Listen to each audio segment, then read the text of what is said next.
What's up, gentlemen? We are in El Parion in San Pedro Tlaquepaque, a Pueblo Magico.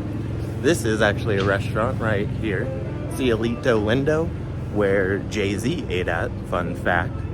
And so we are headed, not exactly sure where yet, probably get some food or some coffee, don't know. But I'll see you on the other side, maybe with a little bit more information about San Pedro and Pueblo Magicos. So here is another fun fact that I just remembered. There is a ton of tequila here. We're passing by a tequila place right now. And so if you're looking for some hard to find tequilas, this is a great place to go because obviously it is pretty close to a town called Tequila, where like a lot of tequila is made in that region, at least. It's called Los Altos de Jalisco. And we're passing actually another tequila place right now. Tons of quality tequilas. All right, that's it. So you might be wondering what a Pueblo Magico is. A Pueblo Magico is an initiative by the Mexican government to incentivize tourism, so obviously a little bit of a marketing ploy. But there are some requirements that need to be met in order to be a Pueblo Magico.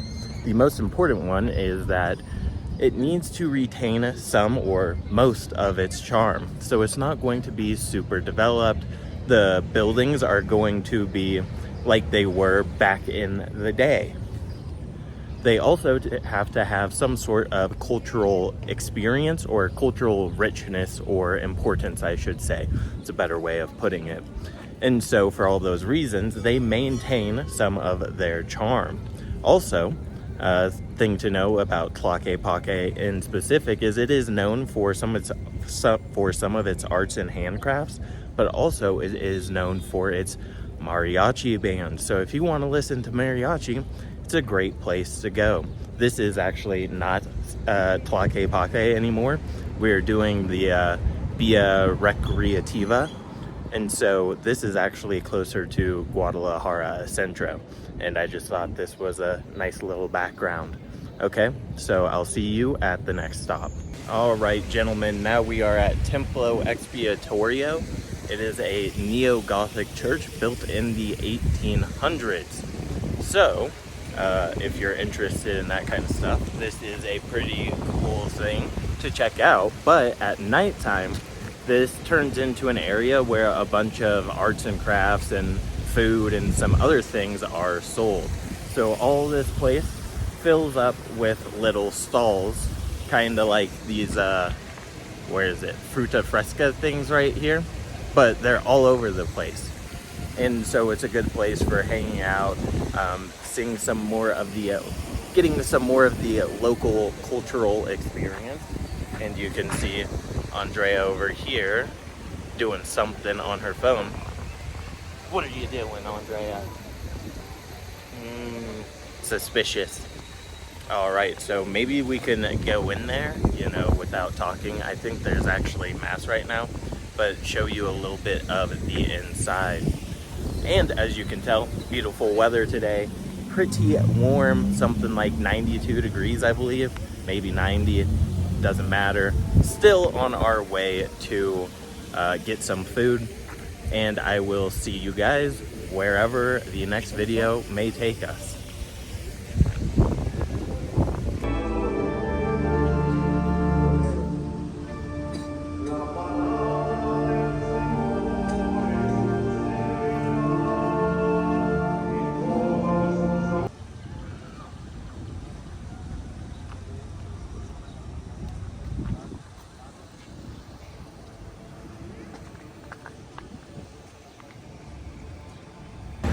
Also, as you can tell, a little bit more safe than Colombia, especially Medellin, because I am walking around with my phone out, recording stuff, and I'm not too worried about getting jacked.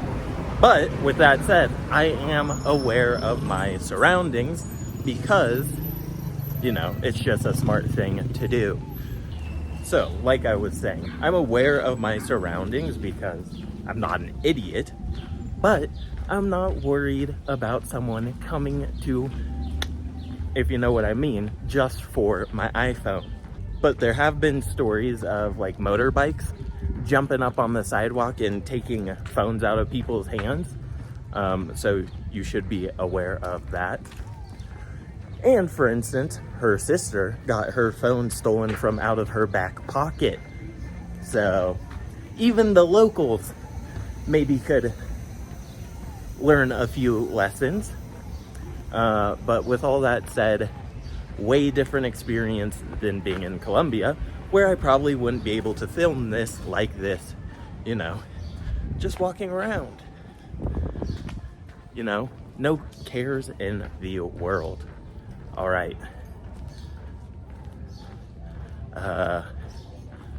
Anything else we should say? You got anything to add? It's a really nice area. Right now, we are in Colonia Americana. This is where I used to live. A lot of good restaurants, cafes. You know, there's trees in this area. This used to be like the, I want to say like the high class, is that right? Yeah. The high class area of Guadalajara before some of the other places were developed. And here's like a really nice, I guess, cafe that's very Instagrammable, should I say.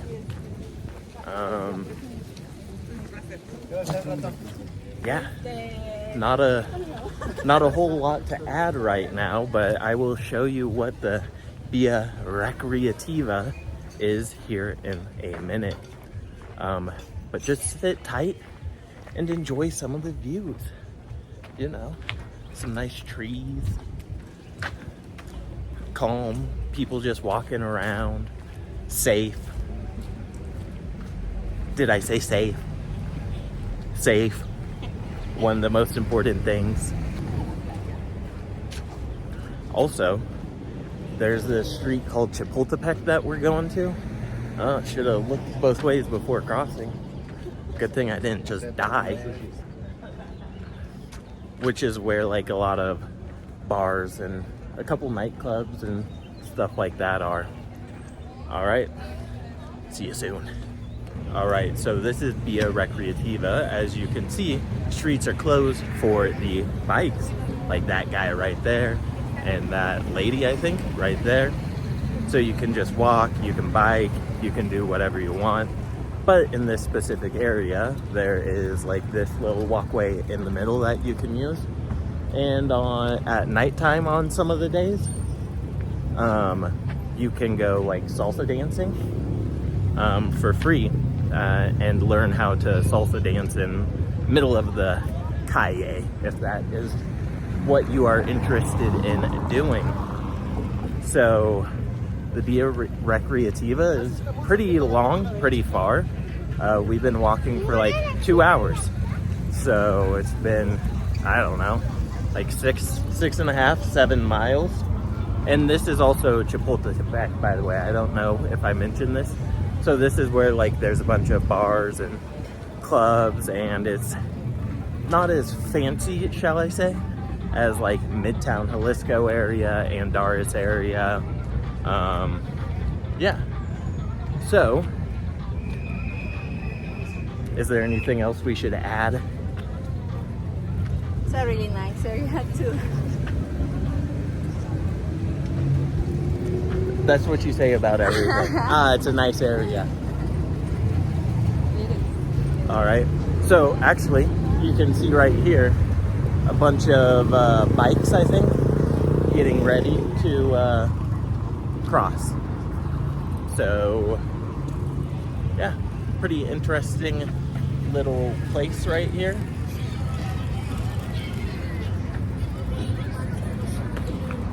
And like I said, perfectly safe. No one's gonna rob you. Well, I shouldn't say no one because, yeah, whatever. See you wherever the next video may take us.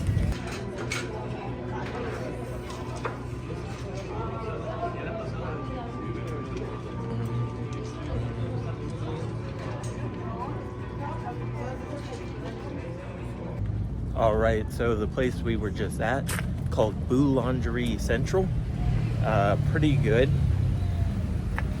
And then all that stuff you got, and we actually got a couple more drinks than that, was about $30 US.